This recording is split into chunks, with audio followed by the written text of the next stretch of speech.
Bem-vindo aos Sussurros do Imaginário.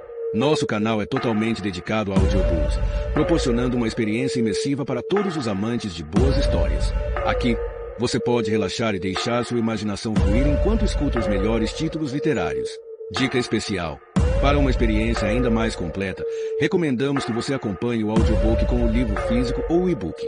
Dessa forma, você poderá desfrutar tanto da narrativa quanto do texto original, unindo os dois mundos.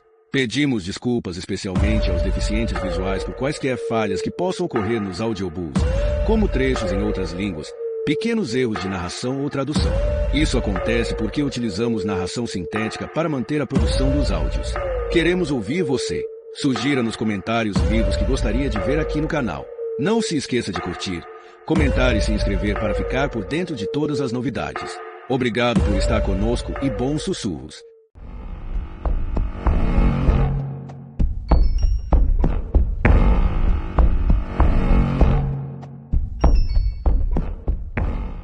Quarta-feira, capítulo 1. Nas noites de segunda e terça, Cristal Veedon dormiu no chão do quarto da amiga Nick, depois de uma briga feia com a mãe. Tudo começou quando Cristal, que tinha estado circulando pelo bairro com outras garotas, chegou em casa e viu Terry conversando com Obo na soleira da porta. Ali em Fields, todo mundo conhecia Obo. Com aquela cara inexpressiva e meio inchada, o sorriso banguela, os óculos de fundo de garrafa e a velha jaqueta de couro nojenta. Guarda isso aí pra gente, Ter. E só por uns dias. E ainda vai render uma graninha pra você. Guardar o quê? Perguntou Cristal. Nesse instante, Robbie saiu de trás das pernas da mãe e se agarrou com toda a força aos joelhos da irmã. Ele não gostava nada de ver o homem chegando àquela casa. E não era à toa. Nada. Só uns computadores. Fica com isso. Não, disse Cristal, dirigindo-se à mãe. Não queria ver Terry com algum dinheiro na mão. Não duvidava nada que Obo fosse direto ao ponto e pagasse aquele favorzinho com uma dose de heroína. Fica com isso? Não. Mas Terry ficou. Cristal passou a vida toda vendo a mãe dizer sim para tudo e para todos, concordando, aceitando, consentindo. Era sempre claro. Na boa, vamos lá. Tá legal, sem problemas. Já estava escurecendo. A garota foi encontrar os amigos lá nos balanços. Sentia-se tensa e irritadiça. Ainda não tinha conseguido assimilar a ideia da morte do Sr. Firebroter, mas não parava de sentir uns socos na boca do estômago e estava louca para descontar aquilo em alguém. Também estava chateada e culpada por ter roubado o relógio de Tessa Wall. Mas por que diabos aquela vaca burra foi botar o tal relógio bem na cara dela e fechar os olhos? O que ela estava querendo? Ficar com a sua turma não ajudou em nada. Gemma passou o tempo todo implicando com ela por causa de Bola Wall. E, lá pelas tantas, Cristal explodiu e partiu para cima da garota. Nick e Leanne tiveram de segurá-la. Cristal voltou então para casa e viu que os computadores de Obo tinham chegado. Robbie tentava subir na pilha de caixas enquanto a mãe continuava sentada, numa espécie de torpor, com todos aqueles apetrechos espalhados no chão à sua frente. Como a garota temia, Obo tinha lhe dado um saquinho de heroína em pagamento pelo serviço prestado. Deixa de ser burra, sua vaca drogada. A porra da clínica vai chutar você de novo. Mas a heroína deixava sua mãe num lugar onde ninguém conseguia alcançá-la. Embora Terry tenha revidado, xingando a filha de vaca e de putinha, fez isso de um jeito vago, distante. Cristal lhe deu então um tapa na cara. E Terry mandou que ela caísse fora dali e morresse. Então vê se cuida dele pra variar, viu? Sua inútil. Sua vaca viciada de merda. Berrou a garota. Robbie veio gritando atrás dela pelo corredor, mas a irmã saiu batendo a porta. A casa de Nick era a preferida de Cristal. Não era tão arrumadinha quanto a da avó Kat, mas era mais acolhedora, mais barulhenta e movimentada, de um jeito que ela achava bem gostoso. Nick tinha 2 irmãos e uma irmã, e Cristal dormia no chão, no edredom dobrado entre as camas das garotas. As paredes eram recobertas de fotos de rapazes incríveis e moças lindas, todas recortadas de revistas e formando uma colagem. Cristal nunca tinha pensado em enfeitar as paredes do próprio quarto. Mas, por dentro, ela estava roída pela culpa. Não conseguia parar de pensar na carinha apavorada de Robbie quando ela saiu batendo a porta. E foi por isso que acabou voltando para casa na quarta-feira de manhã. De qualquer jeito, a família de Nick não estava disposta a deixá-la ficar ali por mais de 2 noites seguidas. Uma vez, com a sua franqueza habitual, a amiga lhe disse que a mãe não se importava que Cristal dormisse lá, contando que não fosse com muita frequência, que ela não fizesse a casa deles de hospedaria e, principalmente, que parasse de chegar depois da meia-noite. Como sempre, Terry pareceu feliz ao vê-la voltar. Falou sobre a visita da nova assistente social, e Cristal ficou bem aflita, imaginando o que a desconhecida teria achado da casa, que, nos últimos tempos, andava abaixo dos seus padrões habituais de sujeira. O que mais a preocupava, porém, era que Kai tivesse visto Robbie em casa, pois Terry tinha se comprometido a mantê-lo na pré-escola, para onde ele havia sido mandado quando ainda estava com a mãe substituta. Esta havia sido a condição determinante na negociação para trazê-lo de volta para casa no ano anterior. Também ficou furiosa quando soube que a assistente social viu o menino de fraldas depois de todo o trabalho que teve para persuadi-lo a usar o vaso sanitário. Que ela disse, afinal? Perguntou. Que ia voltar, respondeu Terry. Cristal teve um mau pressentimento ao ouvir aquilo. Aparentemente, a assistente social que já conheciam se dava por satisfeita em deixar a família Veedon ir levando a vida sem maiores interferências. Com o seu jeitão meio distraído e nada metódico, quase sempre errando os nomes deles e confundindo as suas informações com as de outras famílias que acompanhava, ela aparecia por lá de 15 em 15 dias, dando a impressão de não ter outro objetivo senão verificar se Robbie ainda estava vivo. A nova ameaça só fez piorar o mau humor de Cristal. Quando estava limpa, Terry se deixava intimidar pelos acessos de raiva da filha e permitia que ela mandasse e desmandasse na sua vida. Fazendo o melhor uso possível daquela autoridade temporária, Cristal mandou que a mãe fosse se vestir direito, obrigou Robbie a voltar a usar cuecas limpas, repetiu mais uma vez que ele não podia fazer xixi na calça e tratou de levá-lo para a escola. Quando viu que a irmã ia embora, Robbie abriu o maior berreiro. De início, Cristal ficou irritada, mas acabou se agachando junto dele, prometendo que ia voltar mais tarde para buscá-lo. E o menino deixou que ela se fosse. Ela, então, matou aula, embora quarta-feira fosse o seu dia favorito na escola, porque tinha tanto educação física quanto orientação educacional. Estava decidida a limpar um pouco a casa, passar um desinfetante com cheiro de pinho na cozinha, jogar todos os restos de comida e pontas de cigarros no latão de lixo. Escondeu a lata de biscoitos onde ficavam os apetrechos de Terry e carregou os computadores restantes. 3 já tinham sido entregues, para guardá-los no armário do corredor. Enquanto raspava a comida grudada nos pratos, Cristal não parava de pensar na equipe de remo. Teria um treino na noite seguinte, se o Sr. Firebroter ainda estivesse vivo. Em geral, ele lhe dava carona na ida e na volta, já que ela não tinha outra maneira de chegar até o canal lá em Yarville. As gêmeas Niame e Sioban iam no carro, e Sukinder Javanda também.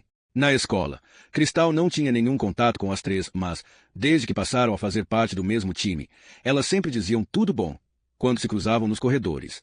Cristal ficou achando que as garotas iam torcer o nariz para ela, mas acabou descobrindo que eram até legais. Riam das suas piadas. Passaram a usar algumas das suas frases favoritas. De certa forma, ela era a líder da equipe. Na sua família, ninguém jamais teve carro. Com alguma concentração, conseguia até sentir o cheiro daquela caminhonete, apesar do fedor da cozinha da mãe. Adorava aquele cheiro de plástico. Nunca mais ia andar naquele carro. Houve ocasiões em que foram num micro-ônibus, e era o Sr. Firebroter que ia dirigindo. Aconteceu até de passarem a noite fora, quando iam competir com escolas que ficavam mais longe. Lá dos últimos bancos do micro-ônibus, a equipe começou a cantar Umbrella, de Rihanna, e aquilo acabou virando um ritual para dar sorte, a música tema do grupo, com Cristal fazendo, no início, o solo do rapper Jay-Z. O Sr. Firebroter quase fez xixi na calça da primeira vez que a ouviu cantar. Rihanna, Good Girl Gone Bad, Take 3, Action, no Clouds e mais soros, Let It Rain. E Hidroplane into Fame Coming, Down with the Dow Jones. Cristal nunca tinha entendido aquela letra. Garota boazinha que virou má. Tomada 3. Ação. Não existem nuvens nas minhas tempestades. Pode chover, que eu hidroplano para a fama. Caindo junto com o Dow Jones. Pombinho Wall mandou uma circular para todas elas, dizendo que a equipe não voltaria a se reunir até conseguirem um novo técnico. Mas nunca iam arranjar um novo técnico. Estavam na maior merda. Todo mundo sabia disso. Era a equipe do Sr. Firebroter, o seu projeto do coração. Nick e o resto da turma tinham caído na sua pele quando ela topou entrar para o time. Todo aquele deboche encobria a incredulidade. E, com o passar do tempo, admiração porque elas ganharam várias medalhas. Cristal guardava as suas numa caixa que tinha roubado da casa de Nick. Ela tinha mania de se apoderar de coisas que pertencessem a pessoas de quem gostava. A tal caixa era de plástico enfeitada com umas rosas. Na verdade, uma caixinha de joias de criança. Agora, o relógio de Tessa estava enroladinho ali dentro. A melhor coisa foi quando ganharam daquelas vaquinhas metidas lá da Saint Anne. Para Cristal, aquele foi o melhor dia da sua vida. A diretora chamou a equipe lá na frente, quando a escola inteira estava reunida na segunda-feira de manhã. A garota ficou meio chateada porque Nick e Leanne começaram a rir dela, mas, depois, todos aplaudiram. A Vinterdon derrotar a Saint Anne não era pouca coisa, não. Agora, porém, tudo aquilo tinha acabado. As viagens de carro, o remo, a entrevista para o jornal local. Cristal tinha gostado da ideia de aparecer de novo na imprensa. O Sr. Firebroter garantiu que ia estar lá com ela. Só eles dois. Eles vão querer que eu fale o quê? Sobre a sua vida. Estão interessados na sua vida. como uma celebridade. Cristal não tinha dinheiro para comprar revistas, mas podia vê-las na casa de Nick e no consultório, quando levava Robbie ao médico. Seria ainda melhor que sair no jornal junto com a equipe inteira. Ficou empolgadíssima com a perspectiva da tal entrevista, mas, sabe-se lá como, conseguiu ficar de boca fechada e não se vangloriar nem com Nick ou Leanne. Queria que fosse surpresa. E foi bom não ter falado nada, porque nunca mais ia aparecer no jornal. Cristal estava sentindo um vazio no estômago. Tentou não pensar mais no Sr. Firebroter e continuou circulando pela casa, limpando tudo, sem muito jeito, mas com muita disposição. Enquanto isso, a sua mãe ficou sentada na cozinha, fumando e com os olhos pregados na janela dos fundos. Pouco depois do meio-dia, uma mulher estacionou um velho Vauxhall azul diante da casa. Cristal a viu lá da janela do quarto de Robbie. Ela tinha o cabelo escuro bem curtinho. Estava de calça preta, usava uma espécie de colar de contas, tipo étnico, e trazia no ombro uma sacola que parecia cheia de papéis. A garota correu escada abaixo. Acho que é ela, gritou para a mãe, que ainda estava na cozinha. A assistente. A mulher bateu à porta, e Cristal foi abrir. Olá, sou Kai, a substituta de Mati. Você deve ser Cristal. E, respondeu a garota, sem se preocupar em retribuir o sorriso da outra. Levou à sala de estar e percebeu que ela tinha reparado que o lugar estava arrumado, ao menos até certo ponto. O cinzeiro tinha sido esvaziado e boa parte das tralhas estava agora entulhada na tal estante quebrada. O tapete continuava imundo, porque o aspirador não estava funcionando, e a toalha e a pomada para assaduras jaziam no chão com um dos carrinhos de Robbie encarapitado na ponta do tubo. Cristal tinha tentado distrair o irmão com aquele carrinho enquanto limpava o seu bumbum. Robbie tá na escola, disse ela. Levei ele lá, e ele tá de cueca de novo. Ela vive fazendo ele usar fralda outra vez. Já disse para ela não fazer isso. Passei pomada no bumbum dele. Vai sarar logo. É só uma assadura. Kai sorriu novamente. Cristal olhou na direção da porta e gritou. Mãe. Terry veio da cozinha. Estava usando jeans e um moletom velho e sujo. Mas, só por estar mais vestida, já tinha uma aparência melhor. Oi, Terry, disse Kai. Tudo bom? Replicou Terry, dando uma longa tragada no cigarro. Senta, disse Cristal, dirigindo-se à mãe, que obedeceu, enroscando-se na mesma cadeira da véspera. Quer uma xícara de chá ou qualquer outra coisa? Perguntou a garota, desta vez para Kai. Seria ótimo, respondeu a assistente social, sentando-se e abrindo a pasta. Obrigada.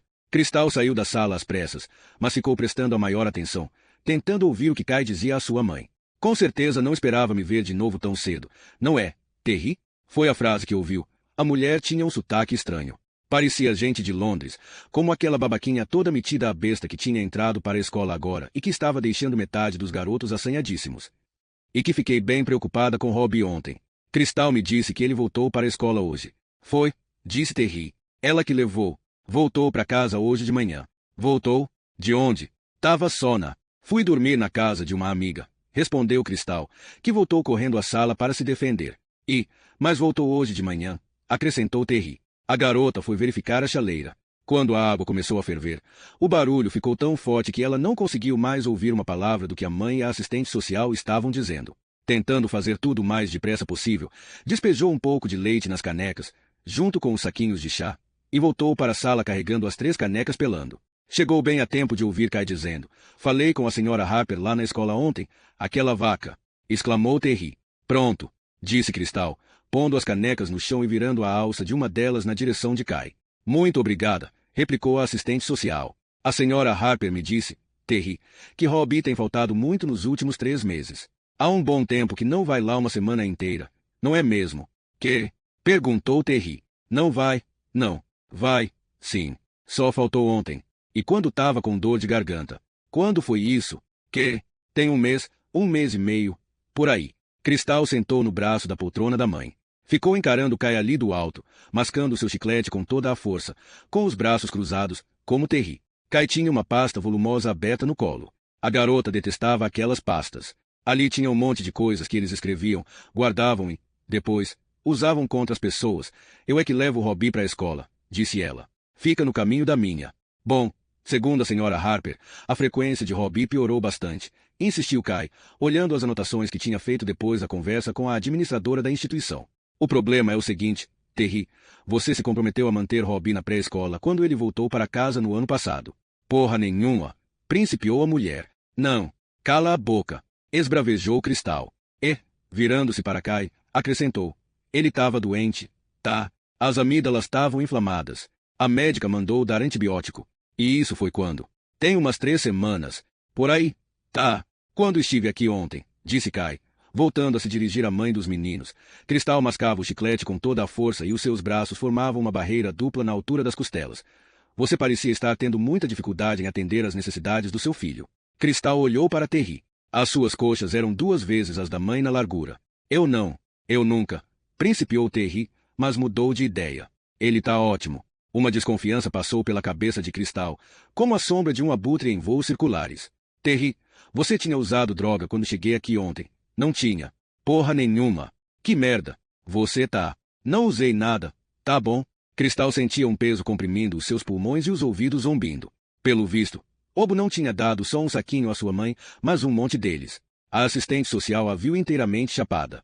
Da próxima vez que fosse a Bel Chapéu, o teste ia dar positivo. Mais uma vez, iam pôr Terry para fora de lá.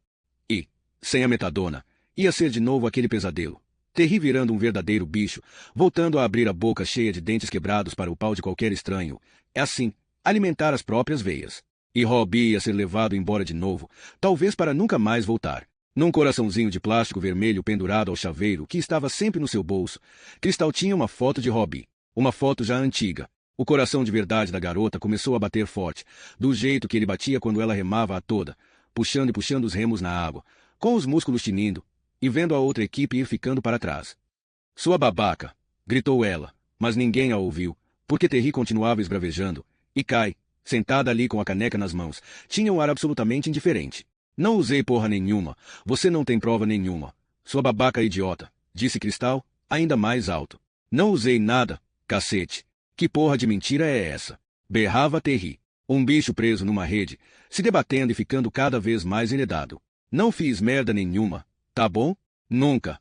A porra da clínica vai chutar você outra vez, sua filha da puta imbecil. Não fala assim comigo. Já chega, disse Kai, alto bastante para se fazer ouvir. Pôs a caneca no chão e se levantou, assustada com o que havia desencadeado. De repente, efetivamente apavorada, gritou. Terry, pois a mulher tinha se erguido e, meio debruçada sob o outro braço da poltrona, encarava a filha.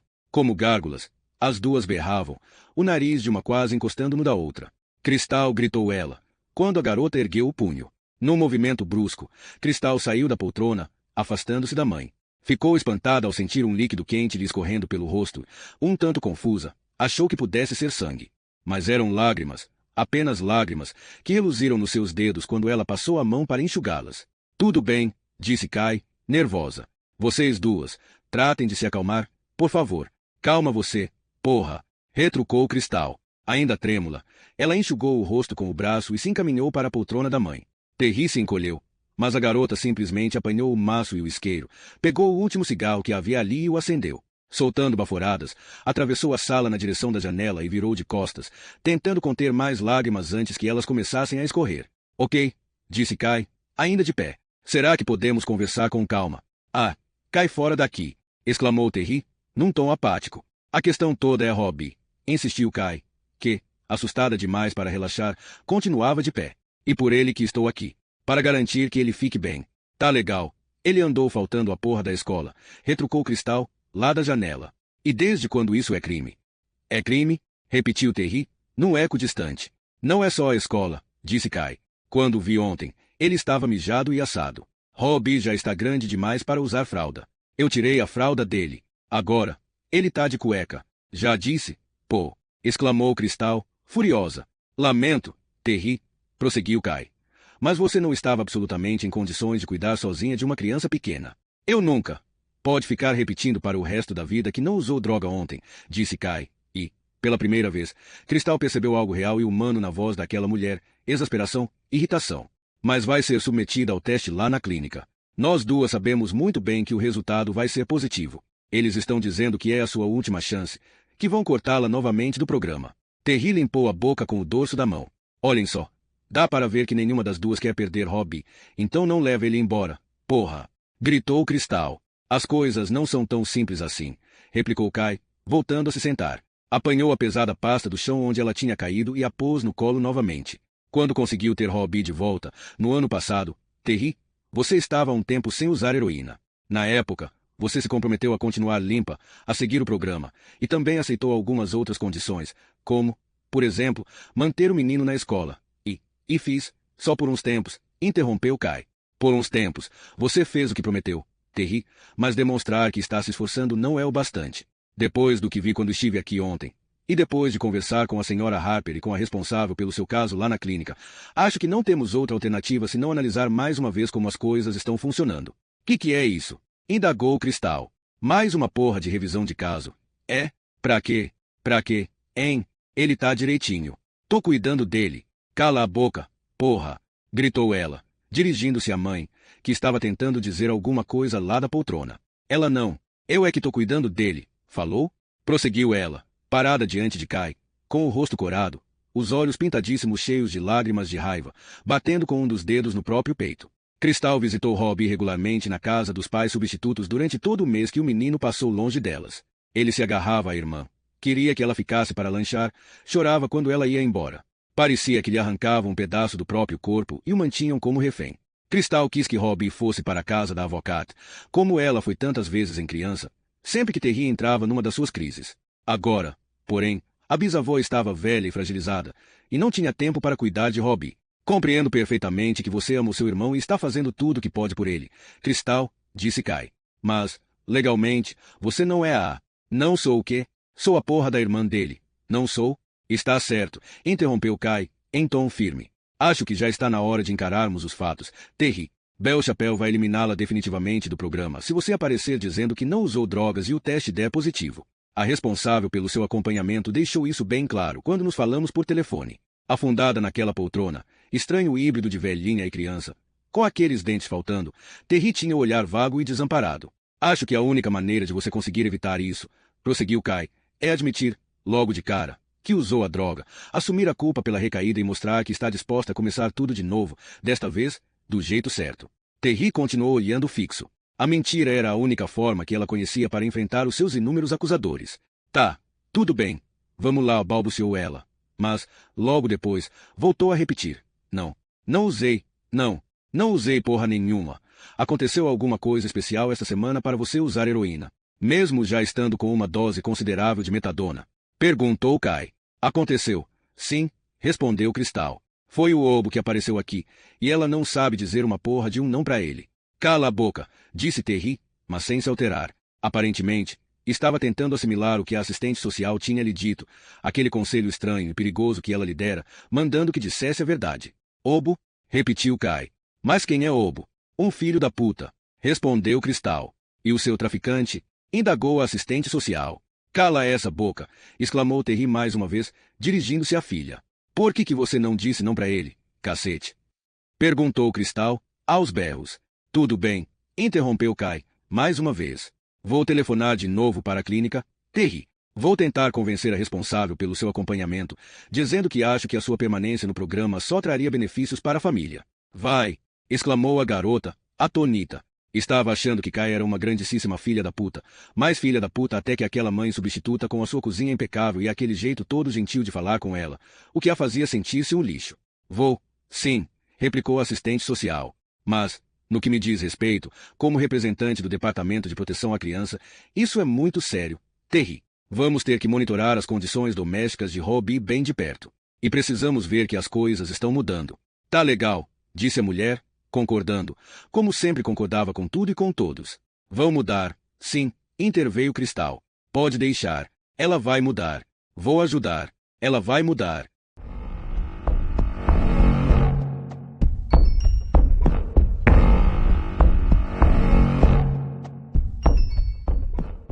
Capítulo 2. Shirley Mollison passava as quartas-feiras no Hospital Southwest, em Yarville. Ali, juntamente com umas 10 outras voluntárias, desempenhava várias tarefas que não se relacionavam diretamente aos serviços hospitalares, empurravam o carrinho biblioteca até o leito dos pacientes, trocavam a água das flores e iam comprar uma coisinha ou outra na loja do saguão para aqueles que estavam de cama e não tinham nenhuma visita. De tudo isso, o que Shirley mais gostava era de ir de leito em leito, perguntando o que os pacientes iam querer na próxima refeição. Numa ocasião, de prancheta em punho e ostentando seu crachá, foi vista como alguém da administração por um médico que cruzou com ela no corredor. A ideia de trabalhar como voluntária lhe ocorreu durante a mais longa conversa que jamais teve com Julia Favley, numa daquelas magníficas festas de Natal na Sweet Love House.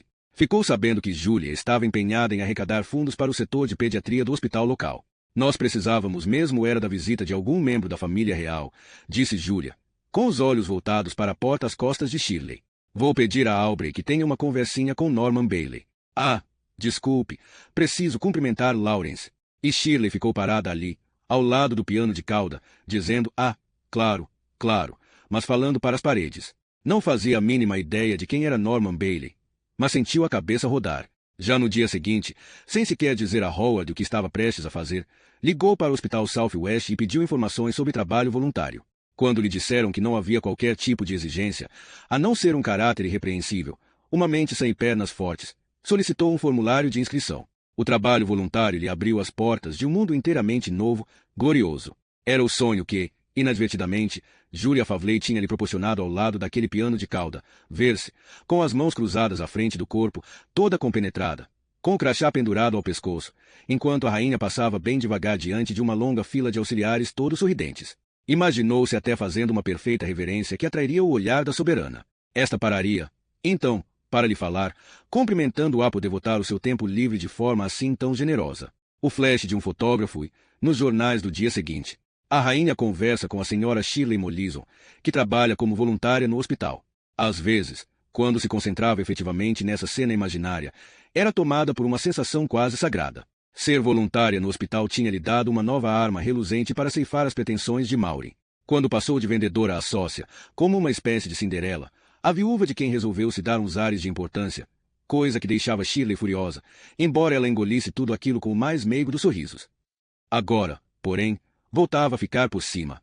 Estava trabalhando, e não por dinheiro, mas movida simplesmente pela bondade do seu coração. Era fino ser voluntária. Era o que faziam as mulheres que não precisavam de dinheiro, mulheres como ela própria e Julia Fawley. E, além do mais, o hospital lhe dava acesso a uma vasta mina de fofocas que lhe permitiam abafar a eterna lenga de Maureen sob o novo café. Hoje, pela manhã, Shirley declarou, em tom firme, para o supervisor dos voluntários, que a sua enfermaria preferida era a 28, e foi devidamente mandada para o setor de oncologia.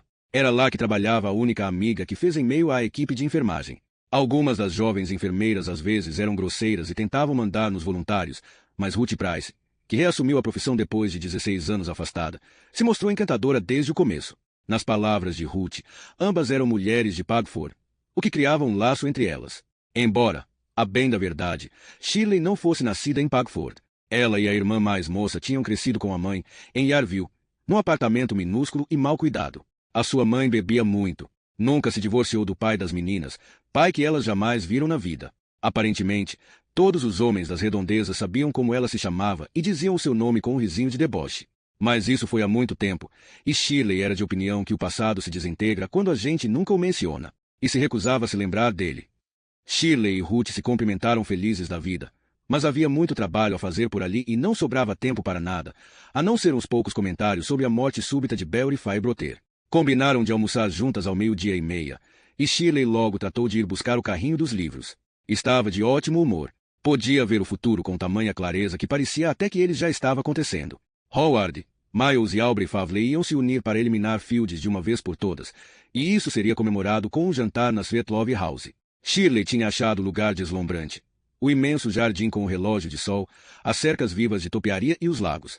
Aquele saguão amplo, todo de lambris de madeira, o porta-retratos de prata em cima do piano de cauda com a foto do proprietário contando alguma coisa engraçada para a princesa real. Não detectava qualquer vestígio de condescendência na atitude dos Fawley com relação a ela própria e ao marido, mas havia tantos atrativos competindo para chamar a sua atenção sempre que penetrava na órbita dos Fawley. Tudo o que conseguia imaginar eram os 5 sentados à mesa para um jantar mais íntimo numa daquelas deliciosas salinhas laterais. Howard ao lado de Julia, ela à direita de Aubrey e Miles entre eles. Na fantasia de Shirley, Samantha ficava irremediavelmente detida em algum outro lugar. Ao 12:30, as duas se encontraram perto dos Joguntes. A ruidosa cantina do hospital ainda não estava tão cheia quanto ficaria a 1 hora. Portanto, a enfermeira e a voluntária não tiveram muita dificuldade em encontrar uma mesa para 2, suja e cheia de migalhas, junto da parede. Como vai Simon? E os meninos? Perguntou Shirley depois que Ruth limpou a mesa. As duas puseram ali em cima o conteúdo das bandejas que traziam e se sentaram, uma defronte da outra, prontas para conversar. Se está ótimo, obrigada. Vai trazer o nosso novo computador hoje. Os meninos mal podem esperar. Dá para imaginar, não é? Isso não era absolutamente verdade. Tanto Andrew quanto Paul tinham os notebooks baratos, e havia também um PC que ficava num canto da minúscula sala de estar. Os garotos, porém, não tocavam nele, pois sempre preferiam evitar fazer qualquer coisa que os obrigasse a ficar perto do pai. Falando com Shirley, era comum Ruth se referir aos filhos como se eles fossem muito menores do que efetivamente eram, fáceis de levar, tratáveis, divertindo-se com qualquer coisa. Talvez ela própria quisesse parecer mais jovem, para enfatizar a diferença de idade que havia entre as duas, quase 2 décadas, e fazer com que parecessem mãe e filha. A mãe de Ruth tinha morrido há 10 anos, e ela sentia falta de ter uma mulher mais velha na sua vida. Já a relação de Shirley com a filha não era das melhores, como ela própria havia dado a entender. Miles e eu sempre fomos muito próximos, dissera Shirley. Mas Patrícia sempre teve um temperamento difícil. Hoje em dia mora em Londres. Ruth adoraria saber mais sobre essa história. Mas uma qualidade que ela e Shirley tinham em comum e admiravam uma na outra era uma delicada reticência, um orgulho em apresentar ao mundo uma superfície imperturbável. A enfermeira deixou então de lado a curiosidade, embora mantendo a secreta esperança de vir a descobrir, no seu devido tempo, o que fazia de Patrícia uma pessoa tão difícil. A afeição imediata que surgiu entre Shirley e Ruth baseava-se no mútuo reconhecimento de elas serem iguais. Mulheres cujo maior orgulho estava em ter conquistado o afeto do marido e conseguido mantê-lo. Como membros de uma maçonaria, as duas compartilhavam um código fundamental, e, por isso, na companhia uma da outra sentiam-se seguras como não se sentiam com nenhuma outra mulher. A cumplicidade que havia entre elas tornava-se ainda mais prazerosa na medida em que era aquecida por uma certa noção de superioridade, já que, secretamente, uma tinha pena da outra pelo marido que a havia escolhido. Para Ruth, Howard era fisicamente grotesco, e não conseguia entender como a amiga, que, apesar de rechonchuda, tinha uma beleza delicada, podia ter aceitado a ideia de se casar com ele. Já Shirley não se lembrava de ter visto Simon uma única vez que fosse. Jamais ouvirá o nome dele relacionado aos mais distintos trabalhadores de Pagford e havia percebido que a amiga não tinha sequer uma vida social das mais rudimentares. Para ela, portanto, o marido de Ruth parecia ser um recluso inadequado. Então vi Miles e Samantha chegarem trazendo Belry, disse Ruth, atacando o assunto principal sem maiores preâmbulos. Ela tinha muito menos traquejo que Shirley, achando difícil disfarçar o interesse que sentia pelas fofocas de Pagford, às quais não tinha acesso, enfurnada como vivia no alto daquela colina, isolada do vilarejo pelo temperamento antissocial de Simon. Eles viram mesmo quando tudo aconteceu. Viram? Sim, respondeu Shirley. Os dois estavam jantando no clube de golfe. Sabe como é? No domingo à noite as meninas já voltaram para o colégio e Sam prefere jantar fora. Ela não é lá essas coisas na cozinha. Aos poucos, naquelas horas de almoço, Ruth foi descobrindo detalhes da história do casamento de Miles e Samantha. Shirley lhe contou que o filho havia sido obrigado a se casar porque a namorada tinha engravidado de Lexi. Bom, dos males o menor, disse Shirley com um suspiro, mostrando-se visivelmente corajosa. Miles fez a coisa certa. Eu não admitiria que fosse de outro jeito. As meninas são os amores. Pena que não tenham tido um menino. Ele seria um ótimo pai para um garoto. Mas Sam não quis um terceiro filho. Ruth ia colecionando as críticas veladas que Shirley sempre fazia à nora. Tinha antipatizado imediatamente com Samantha, anos atrás, quando levou o filho Andrew, então com 4 anos, para o jardim de infância da St. Thomas. Lá, encontrou Samantha e a filha Lexi. Com a risada alta, o decote pronunciado e as brincadeiras inconvenientes com as outras mães no pátio da escola, aquela mulher lhe deu a impressão de ser uma perigosa predadora. Por anos a fio, Ruth viu, com desprezo, Samantha empinar os seios fartos quando conversava com Vikram Javanda nos encontros de pais e se esgueirava como podia, arrastando Simon consigo, para evitar encontrá-la e ter de falar com ela. Shirley continuava relatando a história que tinham lhe contado sobre as últimas horas de Belry, destacando ao máximo a presença de espírito de Miles, que se lembrou de chamar a ambulância, o apoio que ele deu a Mary Fiebroter, a sua insistência em permanecer no hospital até a chegada dos Wall. Ruth ouvia tudo atentamente, embora com certa impaciência. Shirley era muito mais divertida quando listava as impropriedades de Samantha do que quando exaltava as virtudes de Miles. Além disso, estava louca para contar à amiga uma novidade palpitante. E agora temos uma cadeira vazia no conselho, disse ela, na hora em que Shirley chegou ao ponto da história em que Miles e Samantha cederam o primeiro plano a Colin e Tessa Wall. E o que denominamos vacância, replicou Shirley, toda solícita. Ruth respirou fundo. Simon, disse ela, empolgada só de mencionar o fato, está pensando em se candidatar. Shirley sorriu automaticamente, ergueu as sobrancelhas numa delicada demonstração de surpresa e tomou um gole do chá para esconder o rosto. Ruth nem podia imaginar que acabava de deixar a amiga transtornada. Estava achando que ela ia ficar encantada em saber que o seu marido e o marido da amiga seriam colegas no conselho distrital e, ainda por cima, tinha uma vaga desconfiança de que Shirley podia até ajudar nesse sentido. Ele me contou ontem à noite, prosseguiu Ruth, com certa pose. Vem pensando nisso há alguns dias. As outras coisas que Simon tinha dito, sobre a possibilidade de receber propina dos Grey para mantê-los como fornecedores do conselho, Ruth tinha tirado da cabeça, como fazia com todas as tramóias, as pequenas falcatruas do marido. Não imaginava que Simon tivesse interesse em participar da administração local, disse Shirley, em tom descontraído e agradável. Tem, sim, replicou Ruth, que também não imaginava isso. E está bem animado. Ele andou conversando com Adrá. Já Wanda, indagou Shirley, tomando mais um gole do seu chá. Foi ela que sugeriu que ele se candidatasse. Ao ouvir isso, Ruth ficou perplexa, e dava para perceber que a sua surpresa era genuína. Não, eu. Faz tempo que Simon não vê a doutora. Quer dizer, ele tem muito boa saúde. Shirley sorriu. Se Simon estava agindo por conta própria, sem o apoio da facção dos Javanda, então aquela candidatura não era uma ameaça que precisasse ser levada a sério. Chegou a ter pena de Ruth, que certamente ia ter uma péssima surpresa. Ela, Shirley, que conhecia todos os que tinham alguma importância em Pagford, teria maior dificuldade em identificar o marido de Ruth caso ele entrasse na delicatessen. Será que a pobre Ruth achava que alguém votaria nele? Por outro lado, ela bem sabia que havia uma pergunta que Howard e Aubrey gostariam que ela fizesse naquelas circunstâncias. Simon sempre morou em Pagford, não é? Não, respondeu Ruth. Ele nasceu em Fields. Ah, replicou Shirley. Tirou a tampa metalizada do pote de iogurte e pegou uma quantidade considerável com a colher. Saber que Simon provavelmente assumiria uma posição pró-Fields era, independentemente das suas chances de se eleger, uma informação importante. Vai aparecer no site o que é preciso fazer para se candidatar? Perguntou Ruth, ainda na esperança de receber algum incentivo. Ah, vai, sim, respondeu Shirley, num tom um tanto vago. Acredito que sim.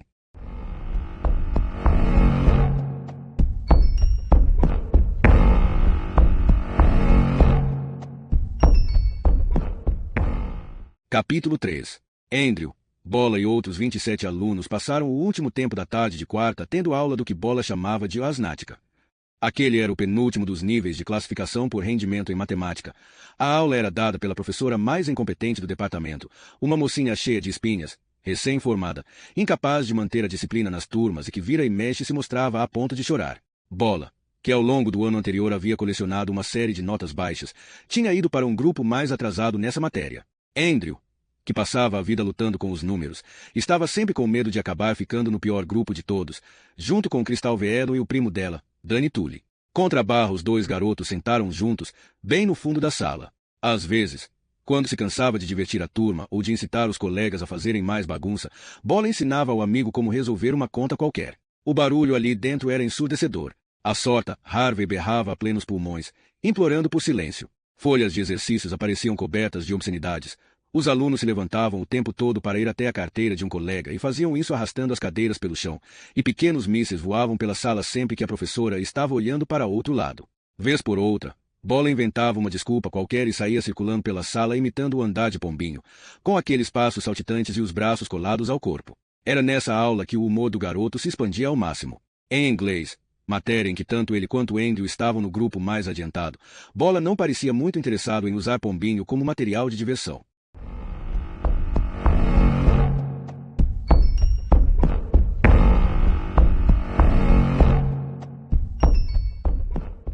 Capítulo 4. Sukhinder Javanda estava sentada bem na frente de Andrew. Tempos atrás, quando ainda estavam na escola primária, Andrew, Bola e outros colegas tinham puxado a trança comprida da menina. O cabelo bem preto preso daquele jeito era a coisa mais fácil de agarrar quando brincavam de pique. Naquela época, a trança caindo pelas costas de Sukhinder, exatamente como agora, e escondida dos olhos da professora, representava uma tentação irresistível. Só que Andrew já não tinha a mínima vontade de puxar aquela trança, nem de tocar qualquer outra parte de Sukhinder. Ela era uma das poucas garotas por quem os seus olhos passavam sem nenhum interesse. Quando Bola chamou a sua atenção para esse detalhe, Andrew reparou na penugem escura que bordejava o seu lábio superior. Jasvan, a irmã mais velha de Sukhinder, tinha um corpo esbelto e curvilíneo, uma cintura fininha e um rosto que, até o surgimento de Gaia, Andrew achava lindo, com as maçãs salientes, a pele ligeiramente dourada e os olhos castanhos amendoados. E claro que Jasvan sempre esteve fora do seu alcance. Era 2 anos mais velha e a aluna mais inteligente do último ano, com aquela aura de quem tem plena consciência dos próprios atrativos. Sukhinder era a única ali na sala que não estava fazendo barulho algum. Com as costas encurvadas e a cabeça baixada sob o exercício, parecia mergulhada na mais profunda concentração. Tinha puxado a manga esquerda do casaco até cobrir a própria mão e segurou firme a bainha, formando um punho de lã. Aquela completa imobilidade chegava quase a ser exibicionista. A grande hermafrodita fica sentada ali, quieta, imóvel, murmurou Bola, com os olhos pregados na nuca da garota. Bigoduda, mas com peitos grandes. Os cientistas continuam desnorteados diante das contradições da mulher-homem peluda. Andrew deu uma risadinha, mas não estava inteiramente à vontade. Teria achado mais divertido se soubesse que Sukhinder não podia ouvir o que Bola estava dizendo. Da última vez que foi à casa do amigo, este tinha lhe mostrado as mensagens que vinha enviando regularmente para a página dela no Facebook. Andava procurando na internet informações e fotos sobre hirsutismo e vinha postando uma referência ou uma imagem por dia. Até que era engraçado, mas Andrew ficou meio sem jeito. Na verdade, Sukhinder não estava provocando aquilo. Ela parecia um alvo fácil demais. Andrew gostava mais quando Bola soltava a língua afiada para cima de figuras de autoridade, de colegas pretensiosos ou metidos. Separada do seu rebanho de seres barbudos que usam sutiã, prosseguiu Bola. Ela fica sentada, perdida nos seus pensamentos, imaginando que ficaria bem de cavanhaque. Andrew riu, mas, depois, se sentiu culpado. Bola, porém, já tinha se desinteressado da brincadeira e estava transformando cada zero da folha de exercícios num ânus franzido. Andrew voltou a tentar adivinhar onde ficaria a vírgula da casa decimal e a sonhar com a perspectiva da volta para casa no ônibus escolar com Gaia. Era muito mais difícil arranjar um jeito de ficar de olho nela nessa viagem de volta porque, em geral, ela já estava sentada no ônibus quando ele chegava e não tinha nenhum lugar por perto. Aquele sorriso compartilhado na reunião da segunda de manhã não havia dado em nada. Depois daquele dia, a garota não tinha olhado para ele no ônibus, nem demonstrado, de um jeito ou de outro, que sabia que ele existia. Desde que se apaixonou por Gaia, 4 semanas atrás, jamais tinha falado efetivamente com ela. E ali mesmo, no meio daquela barulheira da aula de asnática, ficou tentando imaginar algumas formas de puxar conversa com a garota. Foi engraçada, não foi? Aquela reunião da segunda. Está tudo bem, Sukhinder? A sorta Harvey, que tinha vindo corrigir o exercício de Sukhinder, estava olhando para a garota de boca aberta. Andrew a viu fazer que sim com a cabeça e levar as mãos ao rosto ainda baixado sob a folha de exercícios. Valaha, amendoim, disse Kevin Cooper, fingindo sussurrar lá da sua carteira 2 fileiras mais à frente. Valaha, amendoim. Ele estava tentando lhes mostrar algo que os dois já haviam percebido, que Sukhinder, a julgar pelo leve estremecimento dos seus ombros, estava chorando, e que a sorta Harvey estava pressionando a garota, numa tentativa desesperada de descobrir o que havia acontecido. A turma, notando uma nova falha na vigilância da professora, começou a fazer mais barulho ainda. Valaha, amendoim. Andrew nunca sabia se Kevin Cooper fazia aquilo de propósito ou sem querer, mas ele tinha um incrível talento para irritar as pessoas. O apelido amendoim era antigo. Vinha desde o tempo da escola primária, e Andrew sempre detestou ser chamado assim. Bola conseguiu fazer o apelido sair de moda, pois nunca o usava. E era ele quem ditava as regras em questões como essa. Até o nome de Bola ele dizia errado. Valaha havia gozado de certa popularidade, mas só por um breve tempo, e no ano anterior. Amendoim. Valaha. Se manca, seu babaca. Esbravejou Bola bem baixinho. Cooper estava virado para trás, olhando para Sukhinder, que tinha se encurvado ainda mais e estava com a cabeça quase encostada na carteira. Ao lado dela, a sorta Harvey, agachada, balançava as mãos de um jeito cômico, pois não podia tocar na aluna e não estava conseguindo obter nenhuma explicação para aquela tristeza. Alguns outros alunos tinham percebido aquela perturbação nada comum e também estavam olhando, mas, lá na frente, vários garotos continuavam a fazer a maior bagunça, sem notar nada que não fosse o próprio divertimento. Um deles apanhou o apagador que estava na mesa vazia da professora e o jogou longe. O apagador atravessou a sala toda e foi bater na parede dos fundos, acertando o relógio, que caiu no chão e se espatifou. Pedaços daquelas entranhas de plástico e metal voaram para todo lado, e várias garotas, entre as quais a própria sorta Harvey, gritaram de susto. A porta da sala se abriu e bateu na parede ruidosamente. A turma inteira se calou. Pombinho estava parado ali, vermelho de raiva. O que está acontecendo nessa sala? Que barulheira é essa? Parecendo um daqueles bonecos de mola, a sorta Harvey se pôs de pé, ao lado da carteira de Sukhinder, com o ar culpado e assustado. A sua turma está fazendo um barulho infernal. O que está acontecendo aqui?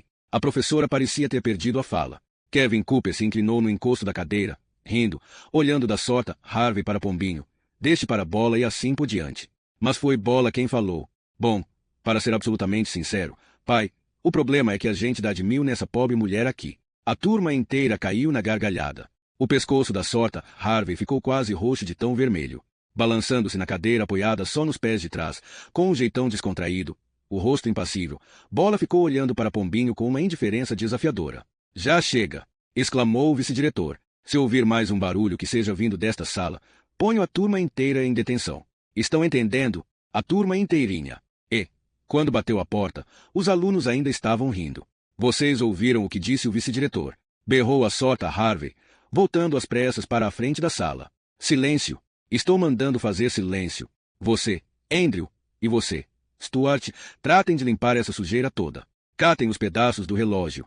A essa ordem, seguiram-se os protestos habituais de injustiça, reforçados pelos gritinhos de algumas garotas. Os verdadeiros causadores daquela destruição, de quem todos sabiam que a professora estava com medo, continuavam sentados nas suas carteiras, com um sorriso maroto no rosto. Como só faltavam 5 minutos para tocar o sinal da saída, Andrew e Bola ficaram embromando ao máximo, porque, assim, poderiam ir embora deixando aquele trabalho de limpeza inacabado. Enquanto Bola provocava mais risos imitando o andar do pai, com aqueles passinhos saltitantes e os braços colados ao corpo, Sukinder enxugava os olhos com a mão embrulhada na manga do casaco, disfarçadamente, e voltava a mergulhar na obscuridade. Quando a sineta tocou, a sorta, Harvey nem tentou controlar a barulheira e a correria dos alunos porta afora. Andrew e Bola chutaram vários pedaços do relógio para baixo dos armários dos fundos da sala e penduraram a mochila nas costas. Valarra! Valarra! Gritou Kevin Cooper, correndo para alcançamos já no corredor. Em casa, você chama Pombinho de pai? Chama mesmo. Fala sério. Estava achando que tinha conseguido pegar Bola. Você é um babacão, Cooper, replicou o garoto, com ar de tédio. E Andrew caiu na gargalhada. Adrá, Javanda está uns 15 minutos atrasada, disse a recepcionista. Ah, tudo bem, replicou Tessa. Não estou com pressa. Já estava entardecendo, e as janelas da sala de espera projetavam nas paredes umas formas de um azul forte. Só havia mais 2 pessoas ali. Uma velha meio aleijada, que usava chinelos de pano e respirava com dificuldade, e uma jovem mãe, que lia uma revista enquanto a filha pequena remexia na caixa de brinquedos que ficava num canto da sala. Tessa pegou uma velha revista Hit da mesinha de centro, sentou-se e começou a folheá-la, vendo apenas as figuras. O atraso lhe dava mais tempo para pensar no que diria a Parminder. Tinham-se falado rapidamente por telefone de manhã. Cheia de dedos, Tessa se desculpou por não ter ligado imediatamente para lhe comunicar o que acontecerá com Belry. Parminder lhe disse que não tinha importância, que Tessa deixasse de ser boba, que ela não tinha ficado chateada com isso. Mas, com a sua longa experiência em lidar com pessoas frágeis e suscetíveis, Tessa tinha certeza de que, por debaixo daquela carapaça meio exasperada, a médica estava magoada. Tentou explicar que andou absolutamente exausta nos últimos 2 dias e ainda teve de lidar com Mary, Colin, Bola e Cristal Veedon. Disse que estava se sentindo sobrecarregada, perdida e incapaz de pensar em outra coisa além dos problemas imediatos que tinham lhe caído nos ombros. Mas Parminder interrompeu aquelas desculpas intermináveis, dizendo-lhe, com toda a calma, que ela passasse para vê-la mais tarde no consultório. O Dr. Crawford, com aquele seu ar de urso de cabelos brancos, apareceu na porta da sua sala, cumprimentou Tessa efusivamente e chamou. Maisie Lawford? A jovem mãe teve certa dificuldade em convencer a filha a largar o velho telefone com rodinhas que ela tinha encontrado na caixa de brinquedos. Levada pela mão da mãe para o consultório do médico, a menina ficou de olho comprido naquele telefone cujos segredos jamais viria a descobrir. Quando a porta se fechou, Tessa percebeu que estava sorrindo feito uma boba e apressou-se a retomar a sua expressão habitual. Ia se tornar uma daquelas senhoras horríveis que ficam encantadas com qualquer criança pequena que lhes passa pela frente, resolvem brincar com elas e acabam por assustá-las. Adoraria ter tido uma filhinha loura e gorducha para fazer companhia ao seu filho moreno e magricela. Que horror, pensou Tessa, lembrando-se de Bola bebê. É tão esquisito esse jeito como uns fantasminhas dos filhos vivos ficam assombrando o coração da gente. Eles nunca vão saber, e ficariam furiosos se soubessem, que o seu crescimento é um luto constante. A porta do consultório de Parminder se abriu. Tessa ergueu os olhos. A senhora Veedon, disse a médica. Viu Tessa e lhe deu um sorriso que não era absolutamente um sorriso, mas apenas um estreitamento da boca. A velha miúda de chinelos de pano se levantou com dificuldade, mancando, contornou a divisória, acompanhando a médica. Tessa ouviu a porta se fechar. Leu a legenda de uma série de fotos mostrando a mulher de um jogador de futebol com todos os trajes diferentes que ela havia usado nos 5 dias anteriores.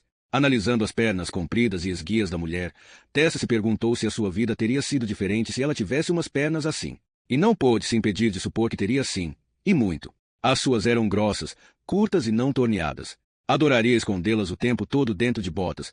O problema é que era difícil achar botas que fechassem nas suas batatas das pernas.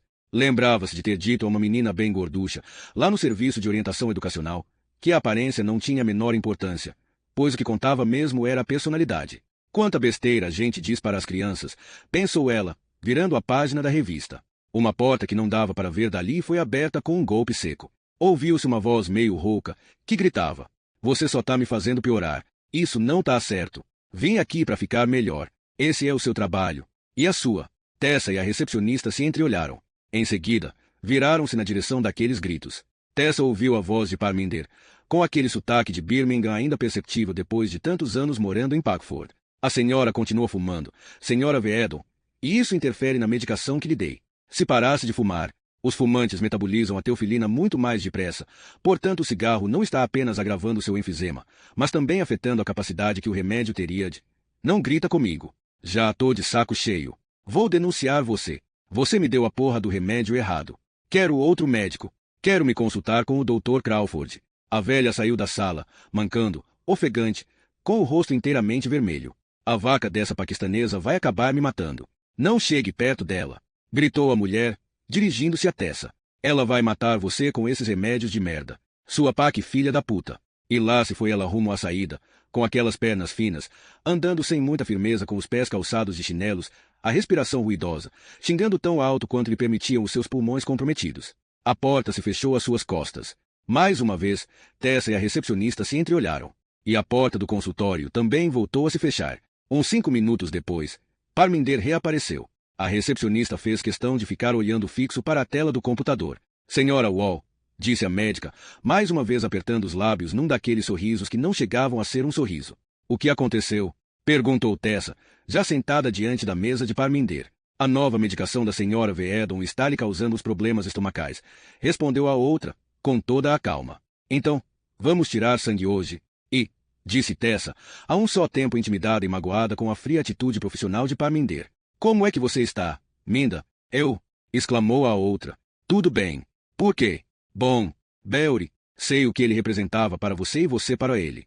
Os olhos da médica se encheram de lágrimas, e ela piscou, tentando eliminá-las, mas já era tarde, pois Tessa tinha percebido. "Olhe, Minda", principiou ela, pondo a mão gorducha sobre a mão magra de Parminder. Esta, porém, recolheu a mão, como se Tessa a tivesse espetado. Em seguida, traída pelo próprio reflexo, começou a chorar abertamente, incapaz de esconder isso naquela salinha minúscula, embora tenha tentado fazê-lo virando o mais que pôde a cadeira giratória. "Fiquei arrasada quando me dei conta de que não tinha ligado para você", disse Tessa, sem se calar diante dos imensos esforços que a outra fazia para conter os soluços. "Fiquei com ódio de mim mesma. Tinha a intenção de telefonar", mentiu. "Mas não dormimos, passamos a noite inteira no hospital e, depois, fomos direto para o trabalho." Colin desabou no meio da reunião geral quando deu a notícia e acabou tendo um ataque de fúria com Cristal Veedon na frente de todo mundo. E, ainda por cima, Stuart resolveu matar a aula. E Mary naquele estado. "De qualquer jeito, me desculpe, Minda. Eu devia ter telefonado." "Ícolo", exclamou Parminder de forma meio inaudível, pois tinha o rosto escondido atrás de um lenço de papel que havia tirado da manga do jaleco. "Mary, o que mais importa? Você seria uma das primeiras pessoas para quem Belry teria ligado", observou Tessa com tristeza, e, para seu grande constrangimento, caiu no choro também. "Lamento tanto, Minda", disse ela, soluçando, "mas tive que tentar dar apoio a Colin e a um monte de outras pessoas." "Não seja boba", retrucou Parminder, tentando engolir o choro e dando uns tapinhas no rosto magro. "Nós duas estamos sendo bobas." "Não estamos. Não." "Ah, Parminder, deixe de ser tão contida, por uma vez na vida." Mas a médica aprumou os ombros magros, assoou o nariz e voltou a se sentar bem ereta. "Foi Vikram quem lhe deu a notícia?" indagou Tessa timidamente, apanhando alguns lenços de papel da caixa que estava em cima da mesa. "Não", respondeu a outra. "Foi Howard Mollison, lá na loja." "Ai, meu Deus, Minda, sinto muito." "Não seja boba. Está tudo bem." Parminder estava se sentindo um pouquinho melhor depois de ter chorado, e mais receptiva com relação a Tessa, que estava enxugando o próprio rosto sem graça e bondoso. E isso a deixava aliviada, pois, agora que Belry tinha partido, Tessa era a única amiga de verdade que ela tinha em Packford. Falando consigo mesma, fazia questão de acrescentar em Packford, fingindo que, em algum lugar fora daquele vilarejo, ela tinha centenas de amigos leais. Nunca admitiu realmente que tudo o que possuía eram lembranças da sua turma de escola lá em Birmingham, gente de quem a vida a tinha separado há tempos, e os colegas médicos, com quem havia estudado e feito estágio, e que ainda lhe mandavam cartões de Natal, mas nunca vinham vê-la, e que ela tampouco visitava. "Como está Colin?" "Ah, Minda", gemeu Tessa. "Ah, meu Deus, ele agora está dizendo que vai se candidatar para ocupar a vaga de Belry no Conselho Distrital." O vinco vertical entre as sobrancelhas escuras e espessas de Parminder ficou ainda mais pronunciado. Dá para imaginar Colin concorrendo numa eleição? Perguntou Tessa, apertando na mão os lenços de papel encharcados. Tendo que lidar com gente como Albie Favley e Howard Mollison, tentando agir como Belry, determinado a vencer essa batalha por Belry. Toda a responsabilidade. Colin lida com uma série de responsabilidades no trabalho. Interrompeu Parminder. Nem tanto, disse Tessa, sem pensar. De imediato, achou que estava sendo desleal e recomeçou a chorar. Aquilo tudo era muito estranho. Veio até ali achando que ia consolar Parminder, mas, na verdade, era ela que estava desabafando. Sabe como ele é, leva tudo muito a sério, encara tudo como se fosse uma questão pessoal. Mas, pesando os prós e os contras, ele dá conta de tudo, e muito bem, disse Parminder. Ah, sei disso, retrucou Tessa, parecendo cansada. Aquela luta estava escapando das suas mãos. Sei disso. Colin era praticamente a única pessoa por quem a sempre séria e contida Parminder demonstrava simpatia. Em contrapartida, ninguém podia dizer o que fosse contra ela na frente do vice-diretor. Ele era o seu mais ardoroso defensor em Packford. Excelente clínica geral, retrucava Colin se alguém ousasse criticá-la. A melhor que já tivemos por aqui. Parminder não tinha muitos defensores. Era impopular entre a velha guarda do vilarejo, com fama de não gostar de antibióticos e repetir sempre as mesmas receitas. Se deixarmos as coisas por conta de Howard Mollison, não vai haver eleição nenhuma, disse Parminder. Como assim? Ele mandou um e-mail para todos os membros do conselho. Recebi meia hora atrás. Virou-se então para o computador, digitou uma senha e abriu a caixa de entrada. Ajeitou o monitor para Tessa poder ler a tal mensagem. No primeiro parágrafo, Howard dizia o quanto lamentava a morte de Belry. No segundo, sugeria que, considerando-se que o primeiro ano do mandato de Firebroter havia terminado, talvez fosse melhor indicar um substituto a ter de enfrentar o dispendioso processo de realizar eleições. Ele já tem alguém em vista, prosseguiu Parminder. Está tentando nos empurrar um dos seus aliados antes que um de nós possa impedir. Não me espantaria nada que fosse Miles. Ah, não, replicou Tessa imediatamente. Miles estava lá no hospital com Belry. Não, ele estava chateadíssimo. Ah, quanta ingenuidade, Tessa! Exclamou a médica, e Tessa ficou chocada com o tom ferino que havia na voz da amiga. Você não percebe como é Howard Mollison. Ele é um sujeito execrável, execrável. Não ouviu o que disse quando descobriu que Belry tinha escrito sobre Fields para o jornal. Não sabe o que está tentando fazer com a clínica de reabilitação. Pois espere só para ver. A sua mão tremia tanto que ela precisou fazer algumas tentativas até conseguir fechar a mensagem de Mollison. Espere só para ver, repetiu ainda uma vez. Bom, mas é melhor irmos logo com isso. Já está quase na hora de Laura ir embora. Primeiro, vou verificar a sua pressão. Parminder estava lhe fazendo um favor, atendendo-a assim tão tarde, depois da escola. A auxiliar de enfermagem, que morava em Yarville, ia deixar a amostra de sangue de Tessa no laboratório do hospital antes de ir para casa. Sentindo-se nervosa e estranhamente vulnerável, Tessa arregaçou a manga do velho cardigan verde. A médica prendeu a braçadeira no seu braço. Olhando para Parminder assim mais de perto, via-se nitidamente a semelhança entre ela e a filha mais moça, já que, por causa do seu porte físico tão distinto, Parminder era magrinha e Sukinder, gorducha. Mãe e filha pareciam bem diferentes. Desse jeito, porém, a semelhança dos traços faciais saltava aos olhos. O nariz adunco, a boca larga com o lábio inferior mais carnudo e os grandes olhos redondos e escuros. O braço flácido de Tessa doía com a pressão da braçadeira, e Parminder observava o medidor. 16,5 por 9, disse a médica, franzindo o senho. A sua pressão está alta, Tessa. Alta demais. Com gestos rápidos e habilidosos, Parminder rasgou o invólucro da seringa descartável. Esticou o braço branco e cheio de pintas de Tessa e enfiou a agulha na dobra interna do cotovelo. Vou levar Stuart a Yarville amanhã à noite, disse Tessa, olhando para o teto. Para comprar um terno para o enterro.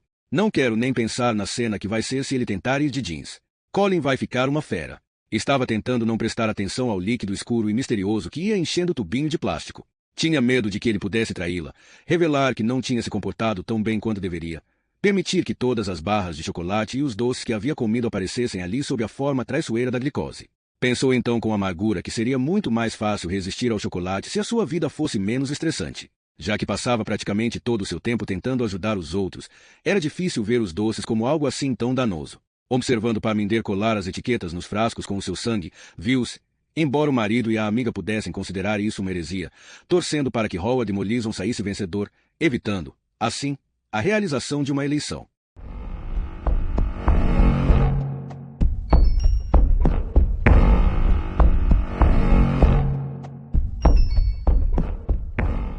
Capítulo 5.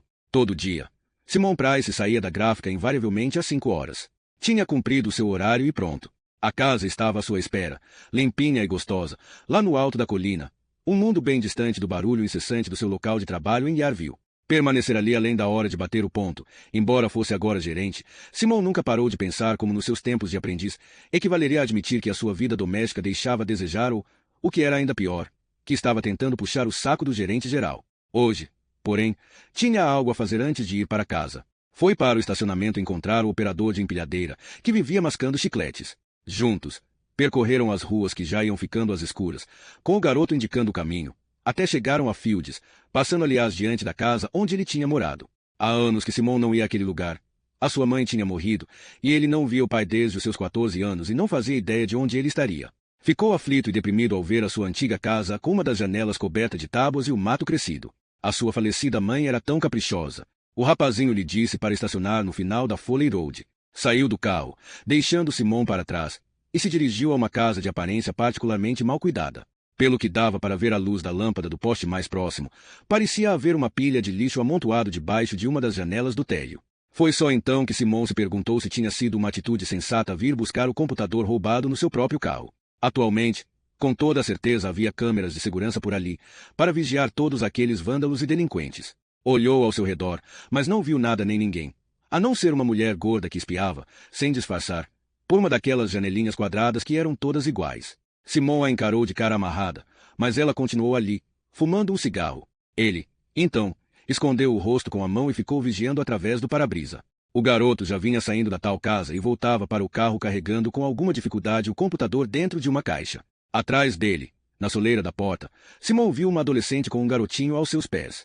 Mas, assim que percebeu que ele estava olhando, ela voltou lá para dentro, levando a criança consigo. Quando o mascador de chiclete chegou mais perto, Simon já foi virando a chave na ignição e ligando o carro. Cuidado, disse ele, debruçando-se para abrir a porta do carona. Ponha aqui. O garoto pôs a caixa no banco, que ainda estava quente. Simon quis abrir e verificar se o que havia ali dentro era exatamente o que ele tinha encomendado, mas a noção cada vez mais evidente da própria imprudência superou aquela intenção. Contentou-se em sacudir a caixa. Era pesada demais para sair do lugar com facilidade, e ele queria ir embora dali. Tem problema se eu deixar você aqui mesmo? Gritou, como se o carro já estivesse se afastando. Pode me dar uma carona até o Hotel Crannock? Desculpe, cara, mas estou indo exatamente para o lado contrário, respondeu Simon. Até, e acelerou. Pelo retrovisor, viu o garoto parado na calçada, com ar furioso. Percebeu que os lábios dele tinham formado as palavras, vai se fuder. Mas nem ligou. Se caísse fora dali bem depressa, poderia evitar que a placa do seu carro fosse gravada num daqueles filmes meio desfocados em preto e branco que às vezes passam no noticiário. 10 minutos mais tarde, chegou ao entroncamento. Mas, mesmo depois de deixar Yarville para trás, sair da estrada principal e começar a subir a colina rumo às ruínas da abadia, sentia-se tenso e chateado. E não via nem vestígio da satisfação que normalmente experimentava quando ia chegando ao topo da elevação e avistava a própria casa, além do vale onde ficava Pagford, parecendo um minúsculo lenço branco no alto da colina do outro lado. Apesar de estar em casa há pouco mais de 10 minutos, Ruth já tinha começado a preparar o jantar e estava botando à mesa quando o marido chegou trazendo o computador. Ali, em Newton House, almoçava-se e jantava-se cedo, pois Simon preferia que fosse assim. As exclamações entusiasmadas de Ruth ao ver o computador só fizeram deixá-lo mais irritado. Ela não sabia o que ele tinha enfrentado. Aliás, ela nunca entendia que pagar mais barato pelas coisas era algo que envolvia riscos. Por seu turno, Ruth percebia imediatamente quando o marido estava num daqueles humores que quase sempre pressagiavam uma explosão, e tentava evitar isso da única maneira que conhecia. Começava a tagarelar sobre o seu dia de trabalho, na esperança que o mau humor se dissipasse quando Simon estivesse de barriga cheia. Contanto, é claro, que não acontecesse mais nada que pudesse irritá-lo. Às 6 em ponto, quando Simon já havia tirado o computador da embalagem e descoberto que ele não vinha com manual de instruções, a família se sentou para jantar. Para Andrew, era evidente que a mãe estava com os nervos à flor da pele, pois não parava de falar disso ou daquilo num tom que ele conhecia muito bem e com uma animação exagerada na voz. Apesar de tantos anos vivenciando o contrário, ela parecia pensar que, se conseguisse estabelecer um clima bem amistoso, o marido não ousaria estragar tudo. O garoto se serviu do bolo de batata, que Ruth deixava pronto para ser descongelado nos dias em que ia trabalhar, e evitou olhar para o pai. Tinha coisas mais interessantes em que pensar. Gaia Baldwin havia dito oi quando os dois se encontraram na porta do laboratório de biologia. Falou de um jeito automático e casual, mas não olhou para ele uma única vez durante a aula. Andrew adoraria saber mais sobre garotas, Nunca tinha conhecido nenhuma bem o bastante para compreender como a cabeça delas funcionava. Essa falha nos seus conhecimentos não chegava a atrapalhar. Até o dia em que Gaia entrou no ônibus escolar pela primeira vez e ele sentiu um interesse agudo por aquela garota em particular. Era um sentimento bem diferente daquele fascínio amplo e impessoal que vinha se intensificando com o passar dos anos, todo voltado para o surgimento de seios e a visão de sutiãs aparecendo por baixo da blusa branca do uniforme, e para a curiosidade meio aflitiva por saber o que a menstruação efetivamente acarretava. Bola tinha umas primas que vinham às vezes visitá-los. Uma vez, quando foi ao banheiro da casa do amigo logo depois que a mais bonita delas tinha acabado de sair de lá, Andrew encontrou uma embalagem de absorvente caída no chão ao lado do cesto de lixo. Aquela era uma evidência efetiva, física, de que havia uma garota menstruada bem ali, pertinho dele. O que, para o garoto de 13 anos, foi quase como ter visto um cometa raro. Ele teve o bom senso de não contar para Bola o que tinha encontrado ou sequer comentar como aquela descoberta tinha sido excitante. Tudo o que fez foi pegar a tal embalagem com as pontas dos dedos, jogá-la o mais depressa possível dentro do cesto de lixo e lavar as mãos, esfregando-as com toda a força, como nunca tinha feito na vida. Andrew passou um bom tempo diante do notebook, vendo a página de Gaia no Facebook. Aquilo chegava quase a deixá-lo mais intimidado que a própria presença da garota. Ficou horas observando fotos de pessoas que ela havia deixado lá na capital. Ela vinha de um mundo diferente. Tinha amigos negros, asiáticos, amigos com nomes que ele nunca ia conseguir pronunciar. Havia uma foto dela de maiô que ficou definitivamente gravada na sua memória e uma outra em que Gaia parecia toda encostada num garoto de pele cor de café, tão bonito que chegava a ser nojento. Não tinha uma espinha, nem uma marquinha que fosse. Examinando todas as mensagens com o maior cuidado, Andrew concluiu que o tal sujeito tinha 18 anos e se chamava Marco de Luca. Ficou então estudando aquelas mensagens com a concentração de um decifrador de códigos secretos, mas não conseguia saber se eles continuavam namorando ou não. O tempo que Andrew passava no Facebook era geralmente acompanhado de ansiedade, porque Simon, que não entendia muito bem como funcionava a internet, instintivamente, desconfiava dela por ser a única área da vida dos filhos em que eles eram mais livres e ficavam mais à vontade que ele. Às vezes aparecia no quarto de forma inesperada para espiar o que os meninos estavam vendo. Dizia que era só para ter certeza de que os dois não iam fazer a conta subir loucamente, mas Andrew sabia que era apenas mais uma manifestação da necessidade que o pai tinha de controlar tudo. Por isso mesmo, sempre que ele ficava bisbilhotando informações sobre Gaia, deixava o cursor bem perto do quadrinho que lhe permitiria fechar a página. Ruth continuava pulando de um assunto ao outro, tentando inutilmente fazer o marido pronunciar mais que uns monossílabos mal-humorados. Ah! Exclamou ela, subitamente. Ia esquecendo. Falei com Shirley hoje, Simon, sobre a sua possível candidatura ao Conselho Distrital. Aquelas palavras atingiram Andrew como se fossem um soco. Você vai se candidatar, balbuciou ele. Simon ergueu as sobrancelhas bem devagar. Um dos músculos das suas mandíbulas tremia ligeiramente. Por quê? Algum problema? Perguntou, num tom de voz nitidamente agressivo. Não, mentiu o garoto. Só pode ser piada, porra. Você, candidato numa eleição, puta que pariu. Parece até que você vê alguma coisa errada nisso, disse Simon, sempre olhando para o filho. Não, repetiu Andrew, fitando agora o seu bolo de batata. Não vejo problema nenhum em me candidatar para o conselho, insistiu Simon, que não estava a fim de desistir. Queria dar vazão à sua tensão num catártico acesso de raiva. Claro, não tem problema nenhum. Fiquei surpreso. Só isso. Será que eu devia ter consultado o senhor antes? Insistiu Simon. Não. Ah, muito obrigado, retrucou ele. O seu queixo estava saliente, como geralmente acontecia quando Simon estava a ponto de perder o controle. Já arranjou emprego, seu parasita preguiçoso de merda. Não. Simon tinha parado de comer e examinava o filho com uma garfada de bolo de batata parada no ar. O garoto voltou a atenção para o próprio prato, decidido a não dar mais nenhum pretexto para brigas. A pressão do ar ali na cozinha parecia ter subido. A faca de pó arranhou o prato. A Shirley disse.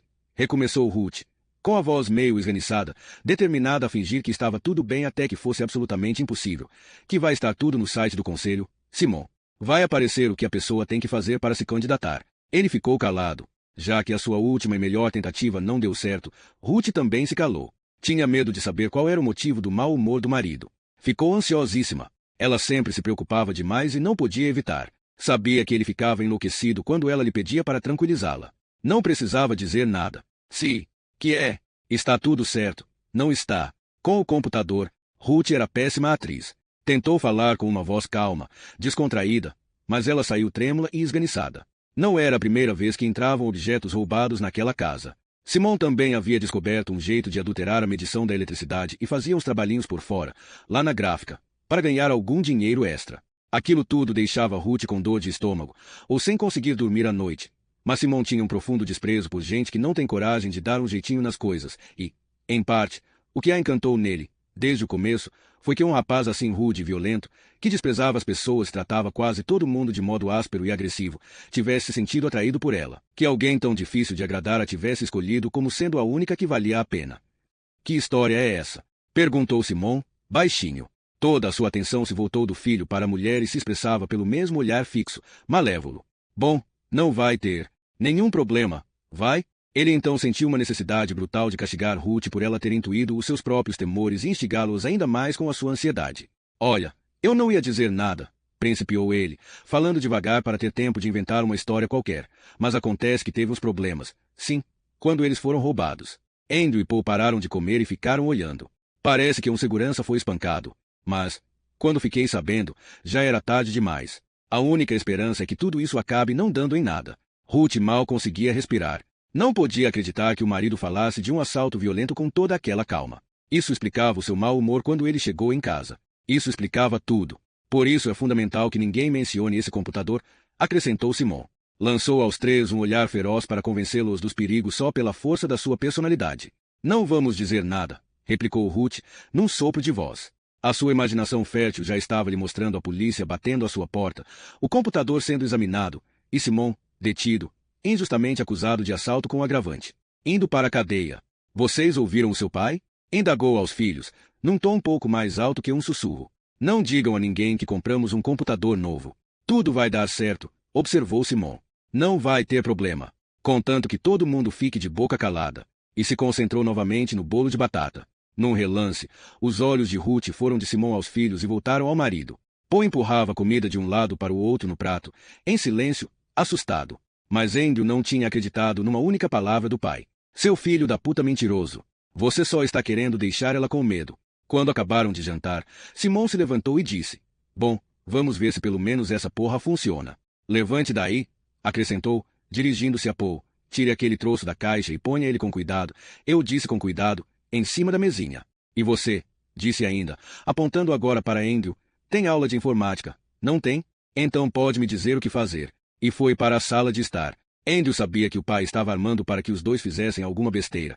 Paul, que era pequeno e estava nervoso, bem podia deixar cair o computador.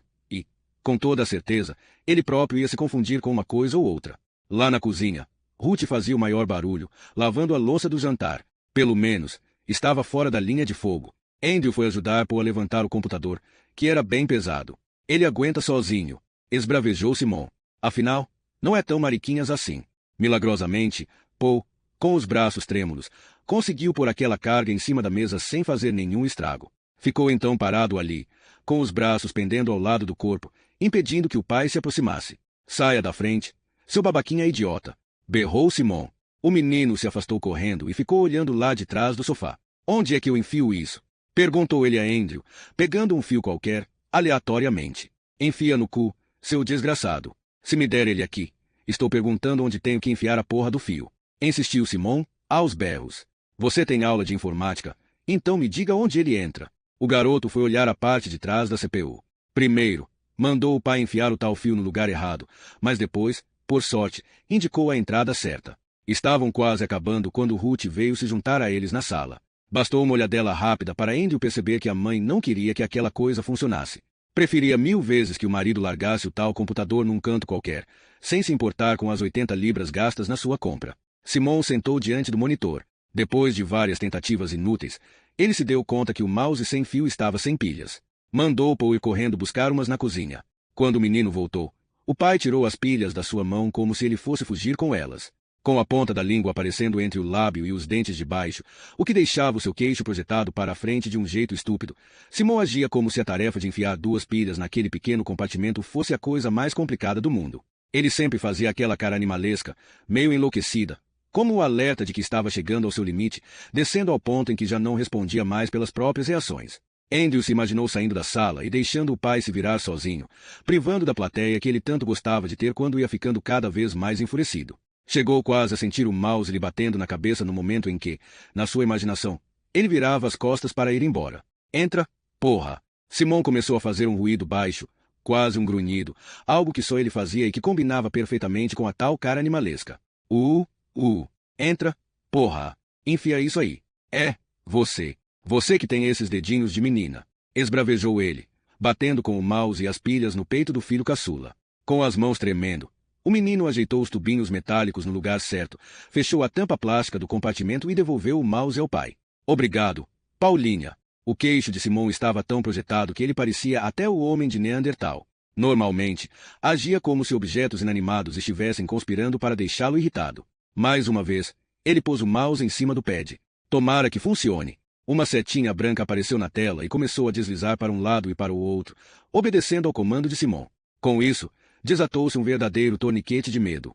Uma rajada de alívio atingiu os 3 espectadores daquela cena, e Simão parou de fazer aquela cara de homem de Neandertal.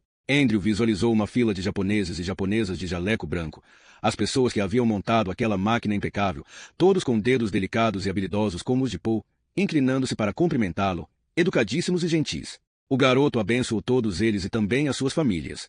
Essa gente jamais saberia quanta coisa dependia do bom funcionamento daquele computador em particular. Ruth, Andrew e Paul ficaram ali esperando enquanto Simon testava a máquina. Ele abriu uns menus, teve dificuldade em fechá-los, clicou em ícones cuja função ignorava e ficou todo atrapalhado com os resultados que obtinha, mas já havia descido do platô daquela raiva ameaçadora. Depois se conseguiu a custo voltar para o desktop, diz, erguendo os olhos para a mulher. Aparentemente, está tudo certo, não é? Perfeito! Exclamou ela de imediato, com um sorriso forçado, como se a última meia hora não tivesse existido, ele tivesse comprado o computador nas lojas Dixons e instalado tudo ali sem nenhum risco de violência. É mais rápido, Simon. Muito mais rápido que o outro. Ele ainda não se conectou à internet, sua boba. E, também achei, replicou ele. Olhou então para os 2 filhos. Isso aqui é novinho e custou caro. Portanto, tratem de tomar cuidado com ele. Entenderam? E não digam a ninguém que temos um computador novo, acrescentou. Nesse instante, uma nova onda maligna gelou a sala. Está bem? Ouviram o que eu disse? Os meninos fizeram que sim com a cabeça. O rosto de Paul estava tenso e contraído. Sem que o pai percebesse, desenhou um 8 na parte externa da perna com o dedo fino. E um de vocês vai fechar a porra da cortina. Porque ela ainda está aberta. Porque estávamos todos parados aqui, vendo você agir como um babaca. Andrew fechou a cortina e saiu da sala. Mesmo já no quarto, deitado na sua cama, não conseguiu voltar àquelas agradáveis meditações sob a figura de Gaia Baldwin. A simples perspectiva de ver o pai candidato ao conselho, surgida assim, do nada, pairava como um gigantesco iceberg que lançava sua sombra sobre tudo, inclusive Gaia. Desde que se entendia por gente, Andrew vira o pai viver satisfeito da vida como prisioneiro do desprezo que sentia pelos outros, fazendo daquela casa uma verdadeira fortaleza contra o mundo, um lugar onde o seu desejo era lei e o seu humor ditava o clima que a família enfrentaria a cada dia. Quando foi crescendo, o menino começou a perceber que o isolamento quase total em que viviam não era algo normal e começou a se sentir ligeiramente constrangido com aquilo.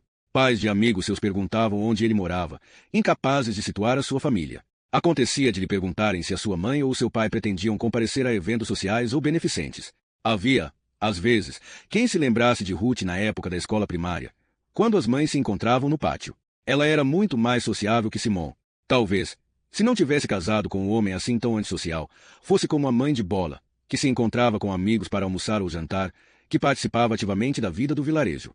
Nas raras ocasiões em que deparava com alguém que julgasse digno de sua atenção, Simon adotava aquele falso personagem a seu ver simpático, mas que deixava o garoto arrasado. Falava ao mesmo tempo que os outros, contava piadas que não tinham nada a ver e, quase sempre, feria, sem perceber, todo tipo de sensibilidade, pois não conhecia direito, e nem ligava muito para isso, as pessoas com quem era obrigado a conversar. Ultimamente, Andrew vinha desconfiando que o pai nem sequer percebia os outros seres humanos como criaturas reais. Porque o seu pai teria sido tomado pela aspiração de atuar num palco mais amplo era algo que Andrew não conseguia imaginar. Mas, sem dúvida alguma, a calamidade era inevitável. O garoto conhecia outros pais que eram aquele tipo de gente que patrocina corridas de bicicleta para conseguir dinheiro para a nova iluminação de Natal da praça do vilarejo, vende bolos nas festas beneficentes ou organiza clubes do livro. Simon não fazia nada que exigisse alguma colaboração e nunca demonstrou o menor interesse por qualquer coisa que não fosse beneficiá-lo diretamente. Imagens terríveis passaram pela cabeça fervilhante do garoto. O seu pai fazendo um discurso recheado daquelas mentiras transparentes que a sua mãe engolia direitinho. O seu pai tentando intimidar um adversário com aquela cara de homem de Neandertal, perdendo o controle e começando a despejar todos os seus palavrões favoritos num microfone. Porra, filho da puta, cacete, merda. Andrew pegou o notebook, mas desistiu da ideia quase imediatamente.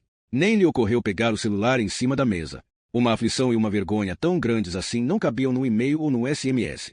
Estava sozinho com elas. Nem Bola poderia compreender aquilo. E ele não sabia o que fazer,